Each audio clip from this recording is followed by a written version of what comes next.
smaller than the barrel itself. Black powder, especially in these muskets, has a tendency to build up on the inside. You don't want the ball getting lodged somewhere in here. Gas is probably going to build up behind it. It's going to blow through the barrel. Mother's not going to recognize me if I get home. Of course, paper wadding, go down as well. And draw my rammer, you swipe down. I'm going to swipe the entire pipe down the barrel. Bring it back out. And I cannot stress the importance of putting your rammer back. Of course, your mother always tells you to put your toys away once you're done with them because you don't want to lose them. I don't want to lose this rammer. A little bit scenario here, I'm only 17 years old, and that would have been a good age for me to be actually fighting. Well, I had to lie about my age somewhere in Liverpool, where my regiment's from, but I'm here in North America right now. Imagine me being so nervous on the battlefield, I'm going to forget about this rammer, I'm going to leave it down the barrel, and all heck is going to break loose. I'm going to decide to pull the trigger. Rammer's not going to stay with me. It's going to be sent hurled towards the enemy. It's going to land probably near him. There's even some cases of these actually impaling the other soldiers. Both cases, I'm probably not going to be getting it back anytime soon. I'm not going to want to go to that nice American rebel asking for it back because I'm going to get a bayonet right through me. So I want to put that back right where it belongs. All the powders where it needs to be. Likes to fire it.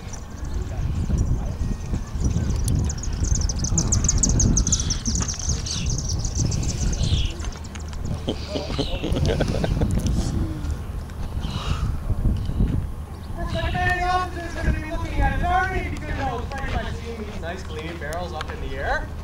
So you get the order of stay ready. We're going to put the gun to full cock. He's going to get the order of present.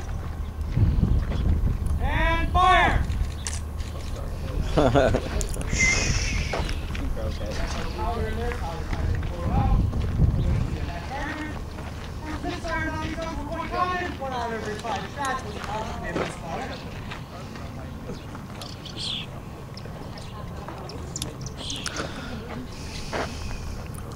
More hand-to-hand combat.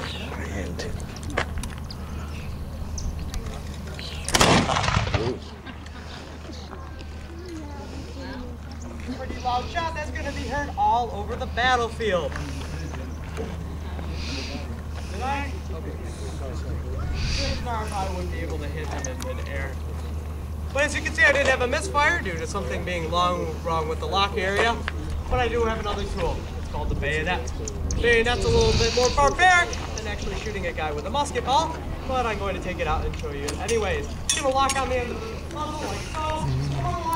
Because I want it back. There's nothing worse than having this jammed into somebody pulling your musket back out. Of course, without the bayonet. So we're all treated like machines in the British Army, and we're going to be ordered to function like them as well. So we're going to drop them. Musket in our hands, we're going to march towards them, kind of like a machine yelling, "Huzzah!" And then stick them.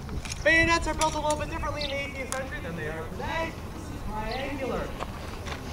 As you can see, it's very long as well, so not only is it going to probably go all the way through, but it's going to leave a pretty crude triangular hole. Any seamstresses in the crowd? What can you not do with the triangular hole?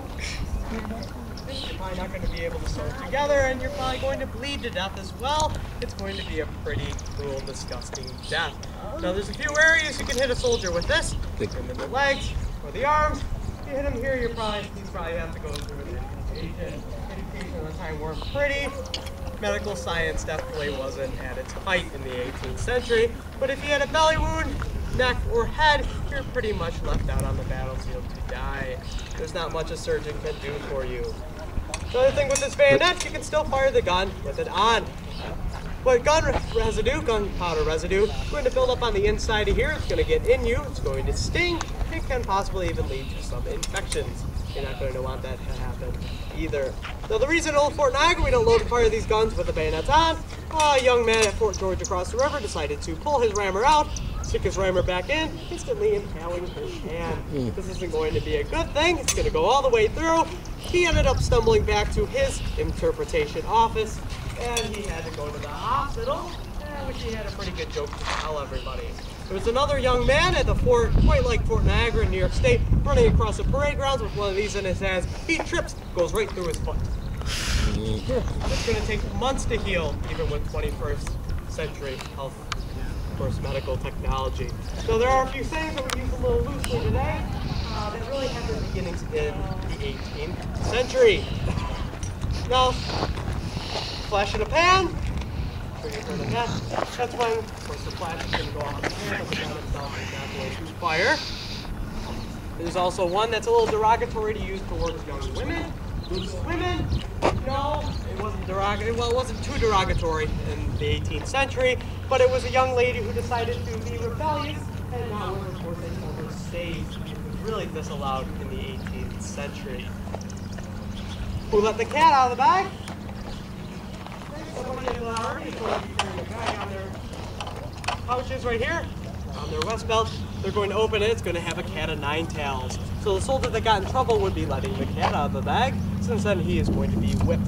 But you got to remember, these regiments did not believe in capital punishment. We would usually be thrown into a hole for a few hours, of course, pondering of what we've done wrong. Measly pay for the British soldier in the 18th century was about 6 to 8 cents a day, and that really provided for the lodgings that we had at beautiful Fort Niagara. Right where you're standing, right around here, we probably had a lot of soldiers' barracks. Right across this parade grounds, as you can see, it's pretty empty. Sadly, those buildings have disappeared as time has gone on. But other than that, these are originally stone buildings, of course, built by the French, the English, and of course the Americans. Do you folks have any questions?